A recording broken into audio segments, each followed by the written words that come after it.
ओम नमस्ते। कौन कहता है सीरीज़ में आज हम एक नए विषय पर चर्चा करेंगे कि कौन कहता है माता द्रौपदी के 5 पति थे।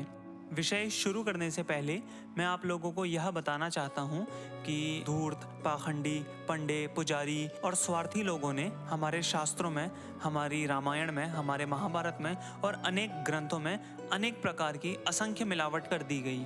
महाभारत में 80% से ज़्यादा मिलावट हो गई है।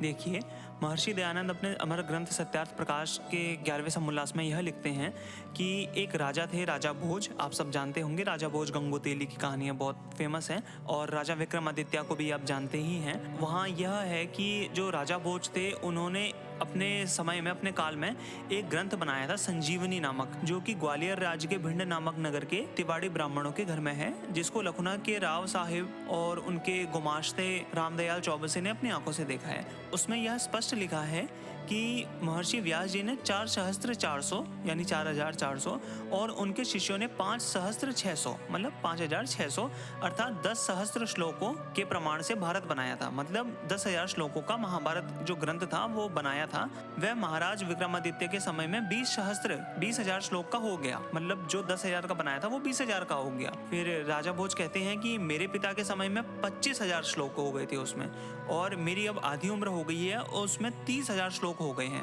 अब उनको यह डर था कि अगर ये ऐसे ही बढ़ता गया तो महाभारत का पुस्तक एक ऊंट का बोझा हो जाएगा और ऋषि मुनियों के नाम से पुरानी ग्रंथ बनावे तो आर्यावर्ती ये लोग ब्रह्मजाल में पड़ के वैदिक धर्म विहीन होकर भ्रष्ट हो जाएंगे। इससे विदित होता है कि राजा भोज को कुछ वेदों का संस्कार था। अब आप लोगों ने यह देखा कि कितनी तेजी से मिलावट हो रही थी, तो राजा भोज को भी इसी का डर था कि अगर ये आगे ऐसे चलता गया तो संख्या तो आंकड़ा पार कर लेगी।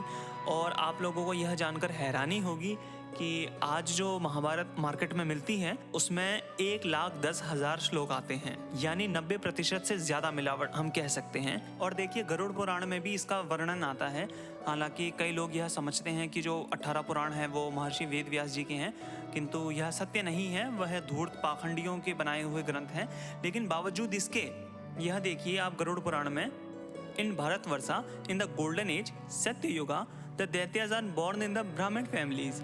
They take some verses out of the Bharata consisting of 6,000 verses and replace them by new ones. और इसमें जो दैत्य कहा गया है वो पाखंडी और धूर्त ब्राह्मणों को कहा गया है कि कुछ ऐसे धूर्त पाखंडी ब्राह्मण हैं जो 6,000 श्लोक वाली महाभारत में नए श्लोक ऐड कर रहे हैं, मिलावट कर रहे हैं। तो यहाँ से भी यह स्पष्ट होता है कि महाभारत में लंबे समय से काफी ज्यादा मिलावट हुई है।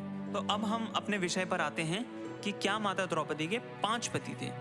तो चलिए हम महाभारत के प्रमाणों से ही यह देखते हैं कि क्या वास्तव में माता द्रौपदी के 5 पति थे या यह भी एक ब्रह्मजाल है।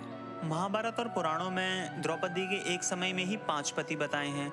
जटिला गौतमी के एक समय में 7, मरीषा वार्षी के एक समय में ही 10 पति लिखे हैं। दिव्या देवी के एक के मरने पर दूसरा, दूसरे के मरने पर तीसरा, इस क्रम से 21 पति बताए गए हैं। जबकि वेदादि सत्य शास्त्रों में सर्वत्र एक पति की एक पत्नी का ही विधान है। वेदादि सत्य शास्त्रों में कहीं पर भी बहुत विवाह करने का विधान कहीं नहीं है। यह सब सिर्फ धूर्तों के बनाए हुए वाक्य हैं। अब आप लोग यह जानते ही हैं कि जब पांडव अपनी माता कुंती के साथ वनवास में रहते हैं तब वह एक कुम्हार के घर में रहते हैं। रोज की तरह 5 पांडव भिक्षा लेने के लिए जाते हैं। तब वापस आते वक्त जब वो द्रौपदी को लेकर आते हैं तब जो माता कुंती होती हैं वह बिना देखे ही यह कह देती हैं कि जो भी लाए हैं आपस में बांटकर खा लो। अब यहाँ पर सवाल यह उठता है कि क्या कुंती ने ऐसा कहा होगा कि तुम 5 मिलकर उसे खा लो। दूसरा यह होता है कि क्या भूल, भ्रम और अज्ञान में अगर माता के मुंह से कोई भी वाक्य गलत निकल जाए, चाहे वह अनुचित ही क्यों ना हो, क्या उसका पूरा करना पुत्रों का कर्तव्य होता है? ये उचित है? और सबसे बड़ा प्रश्न यह भी उठता है कि द्रौपदी को बिना विवाह के ही महाराज द्रुपद ने भीमसेन और अर्जुन के साथ कुम्हार के घर में सोने के लिए भेज दिया था, जबकि द्रुपद को तो यह पता भी नहीं था अब तक कि कुलशील से ये लोग कौन है और कहां से आए हैं। और फिर क्या पांडवों ने कुंती के वाक्य को उसी अर्थ में पूरा किया जिस अर्थ में कुंती के मुख से निकला था? कुंती के मुख से निकला था कि 5 बांटकर खा लो। क्या उसी अर्थ में 5 पांडवों ने माता कुंती के अर्थ की पूर्ति की थी? अब हम यह समझते हैं कि अगर माता द्रौपदी के 5 पति नहीं थे तो वास्तविक पति कौन थे? दरअसल माता द्रौपदी के वास्तविक पति राजा युधिष्ठिर थे, अर्जुन नहीं थे। जबकि कई लोग यह समझते हैं कि माता द्रौपदी के असली पति अर्जुन थे। स्क्रीन पर देखिए महाभारत आदि पर्व अध्याय 117 श्लोक 11 और 12। इसमें यह लिखा है कि पश्चात वेद के पारंगत विद्वान मंत्रज्ञ पुरोहित धौम्य ने वेदी में प्रज्वलित अग्नि की स्थापना करके वेद मंत्रों के साथ आहुति दी और युधिष्ठिर को यज्ञोपवीत देकर उनका द्रौपदी के साथ ग्रंथि बंधन करा दिया और पुरोहित धौम्य राजभवन से बाहर चले गए। वेदों के पूर्व विद्वान पुरोहित धौम्य ने दोनों का पाणी ग्रहण करा के उनसे अग्नि की परिक्रमा करवाई। पुनः विवाह की सप्तपदी आदि पूरी विधि करा के युधिष्ठिर और द्रौपदी का विवाह संपन्न कर दिया। पश्चात संग्राम में शोभा पाने वाले युधिष्ठिर को छुट्टी देकर पुरोहित जी राजभवन से बाहर चले गए। यहाँ ध्यान देने की बात यह है कि विवाह तो द्रौपदी का युधिष्ठिर के साथ हुआ, तो स्त्री अर्जुन की कैसे हो गई। हाँ, यह सत्य है कि अर्जुन ने ही स्वयंवर जीता था, लेकिन सिर्फ लक्ष्य भेद करने से तो स्त्री नहीं बन सकती ना। हाँ, अधिकार अवश्य हो गया था, परंतु असली सर्टिफिकेट तो विवाह संस्कार का होना बाकी था, जिसके बिना द्रौपदी अर्जुन की पत्नी हो ही नहीं सकती थी। महाभारत में कहीं भी द्रौपदी का विवाह अर्जुन के साथ नहीं लिखा है। अगर किसी को दिखा तो मुझे भी दिखाइए। अब जब पांडव लोग राजा विराट के यहाँ वेश बदल के रह रहे थे, तब राजा विराट का साला कीचक माता द्रौपदी के लिए बुरी भावना रखता था। तब उससे परेशान होकर माता द्रौपदी भीमसेन के पास आकर कहती हैं, अशोच्यत्वं कुतस्तस्य यस्य भर्ता युधिष्ठिरः जाननन् सर्वाणि दुखानि किं मा त्वं परिपृच्छसि। महाभारत आदि पर्व अध्याय 18 श्लोक 1।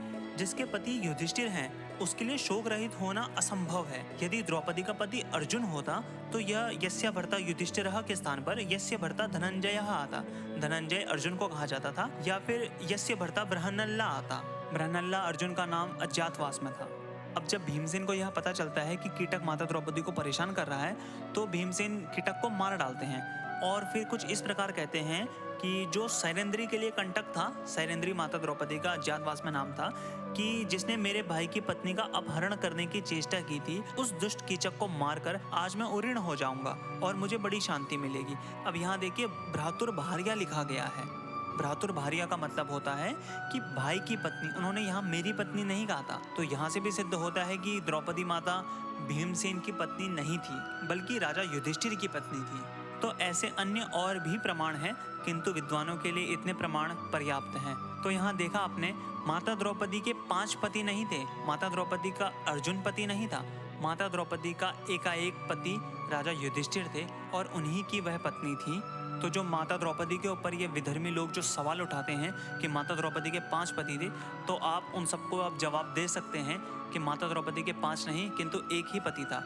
मैं दोबारा आप सबसे यह अनुग्रह करना चाहूँगा कि टीवी सीरियल्स ना देखिए, टीवी सीरियल्स पर भरोसा ना करें, सुनी सुनाई बातों पर भरोसा ना करें, अध्ययन करें, शास्त्रों को जानें, महाभारत को जानें, सत्य का ग्रहण करें, असत्य का ही त्याग करें। यही ऋषि परंपरा है। ओम नमस्ते।